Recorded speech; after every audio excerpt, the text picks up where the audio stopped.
वज़ीर आला पंजाब मरियम नवाज ने अपनी छत अपना घर मंसूबे का इफ्तिताह कर दिया। तारीख का सबसे बड़ा सोलर प्रोग्राम लाने का ऐलान कर दिया। कहती हैं पंजाब की तरक्की देखकर लोगों की दौड़ें लगी हुई हैं।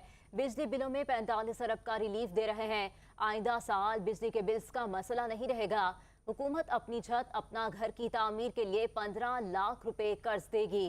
पहले 3 माह तक कोई किस्त नहीं भरनी।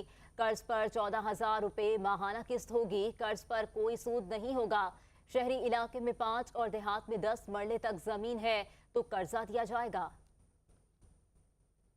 बाद हर महीने आपकी मैक्सिमम जो, अगर आप इस स्कीम का अगर सबसे ज़्यादा इंतज़ार किसी को था तो वो नवाज शरीफ साहब हैं। मैं आज पंजाब के अवाम को ये खुशखबरी देना चाहती हूँ कि ये जो अपना घर अपनी छत जो स्कीम है, इसमें अगर आपके पास शहरी इलाके में 1 से 5 मरले तक की ज़मीन है और देहाती इलाके में अगर आपके पास 1 से 10 मरले तक ज़मीन है तो आपको ये कर्ज़ा दिया जाएगा इंशाल्लाह। और उसके बाद हर महीने आपकी मैक्सिमम जो, अगर आपने 15 लाख कर्ज़ा लिया है तो आपकी मैक्सिमम जो किस्त बनती है वो 14,000 रुपये। मैंने पूरी कोशिश की है कि 14,000 रुपये से एक ज़्यादा पैसा आपको महीने में ना देना पड़े, क्योंकि मुझे इस चीज़ का एहसास है कि कितनी मुश्किलात का सामना जो है वो कम आमदनी वाले अफराद को करना पड़ता है।